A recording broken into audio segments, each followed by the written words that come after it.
Hi everybody, it's Christopher Naiman. I've been watching the sewing groups on Facebook and I saw a few people, and one just recently who said she was really uptight because she was trying to sew on a knit, and she has a really good sewing machine, but it's obvious that she doesn't understand how to sew on knits. And I thought, you know what, maybe I'll do a little tutorial, a quick tutorial to show you guys how to sew on knits, because there are tutorials on YouTube, but I thought I'd do something quicker and try to make it simpler for you, okay? So recently you might have seen me when I went to my Walmart tours and I bought some t-shirt knit material, okay?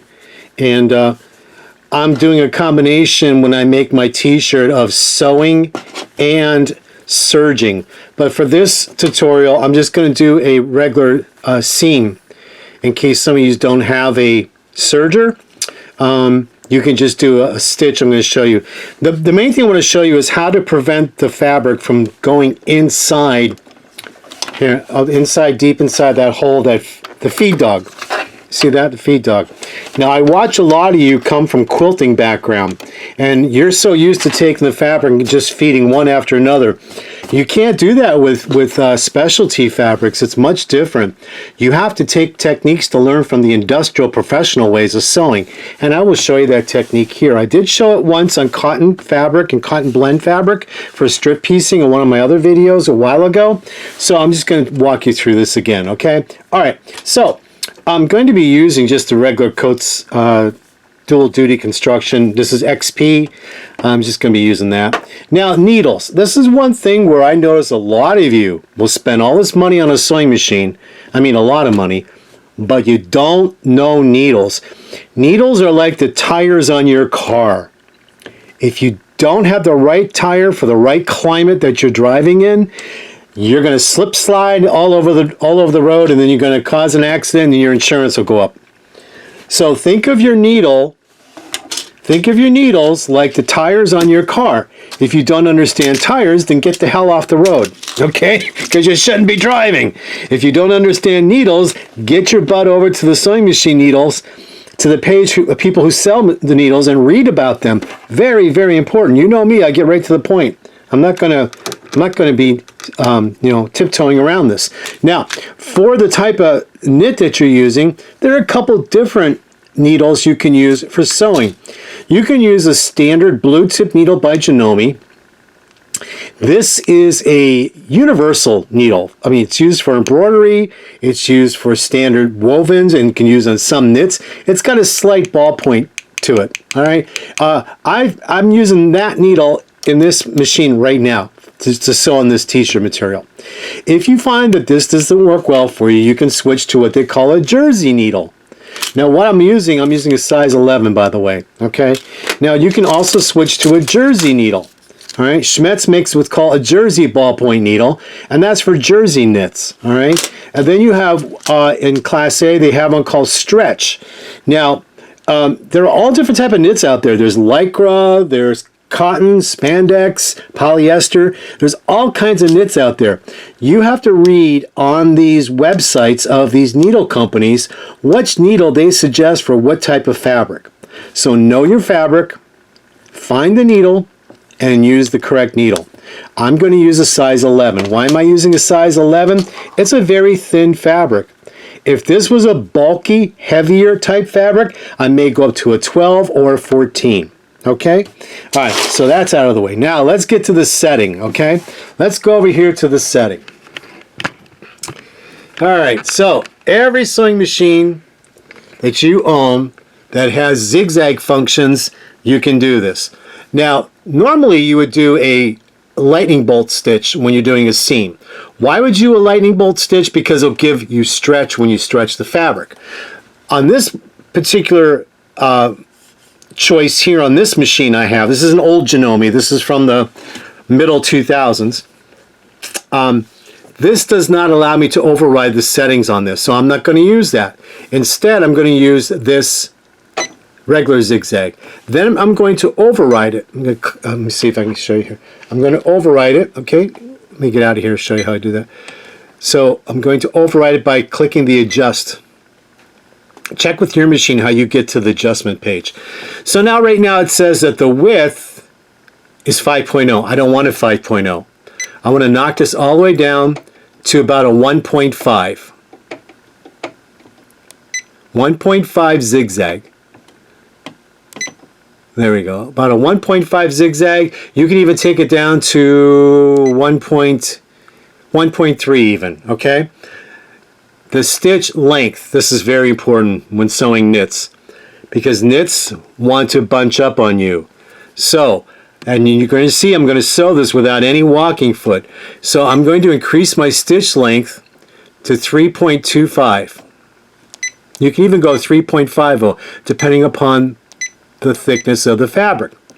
So let's see here, 230, 330. It'll take me to, let's see here, 3.0. We'll do 3.20, okay? 3.20. Now let's get back over to the machine. All right, here we go. Now, I'm going to change the angle of my camera so you can see from the side how I'm going to be sewing. All right, here we go. So the first thing you want to do is when you're sewing on, in industrial sewing, they teach you when you start sewing to start a quarter, let me get my fabric straight here, guys. Sorry, hold on. Let me straighten my fabric. I can't keep moving the camera on you, so just bear with me here. All right, that's good. All right, they teach you when you're doing industrial sewing to start about a quarter of an inch from the edge in. Then you backstitch, then you come forward. But I notice a lot of you quilters that are trying to do kids' clothes or knits like this, you want to feed like this, like you do regular cotton quilting fabric, and it doesn't work. It gets all jammed up in there. You can't feed like that. It has to be different. So I'm going to start about a quarter of an inch in, and then I'm going to hold my reverse button, and I'm going to go back, but I'm not going to go over the edge. I'm just going to go right to that edge. Let me stop with my needle in a down position too. Hold on.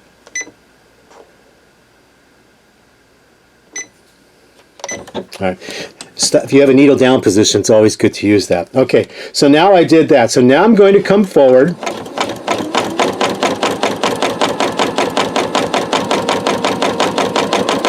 You can see how nice this is sewing. Now, if you choose not to do an over edge stitch for your knit, if your knit's not going to really curl up on you, I would just do cut your seam allowance down to a quarter of an inch. That's what I would do. So I'm basically sewing about a quarter of an inch seam allowance. And take your time. Don't stretch it.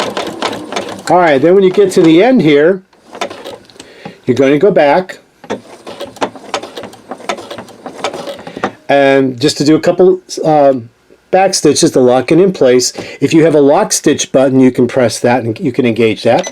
I'm going to do that. And there is my seam. Now, let me show you something. I got to raise this camera. All right, so remember I was telling you about why we use that little lightning bolt stitch? So you can stretch. So it stretches. You see that? So it stretches. You can even use a 3.5 stitch length, okay? But when I open this up, you can see how nice that is. You see that? So it's very, very important. Now, from here, if I were to use a serger, I'd go in here and I would serge. And this would be serging, if this was like going to be a 5/8 of an inch seam allowance, I sew just a quarter of an inch. Then I go in with my serger and I actually sew and cut all this off with a 5/8 of an inch. Why would we want to put a stitch on here first with the sewing machine? Well, if it's a real slippery material and you're having problems, you could put a basting, I would refer to this like a basting stitch, for example. And then when you go to the serger, it's being held together and it won't slip apart on you. So this is how easy it is to sew with knit fabrics. Know your tires, which are your needles. Okay? If you drive a car, you should know basic maintenance. Okay? I don't know about you all, but when I went to school, we had driver's education. They taught us all these things. They even taught us how to change a tire, which I understand some kids today don't learn. But all the adults All you boomers should know all this stuff, okay? You should know how to change a tire. You should know what type of oil goes in your car. What's it, no different than your sewing machine. It's a machine. You have to know these things.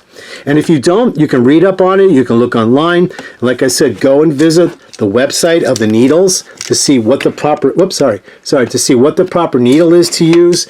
So very important. I cannot stress this enough. I cannot stress this enough. No matter what hobby or genre of hobbies that you are doing, whether it's sewing or it's painting or some type of woodwork or anything, you have to learn your tools. You have to learn your settings. You have to learn your safety, okay? You just can't pick something up and rush to it, go right through and think that's how it is. And with sewing, it changes with the fabrics. Always changes with the fabrics.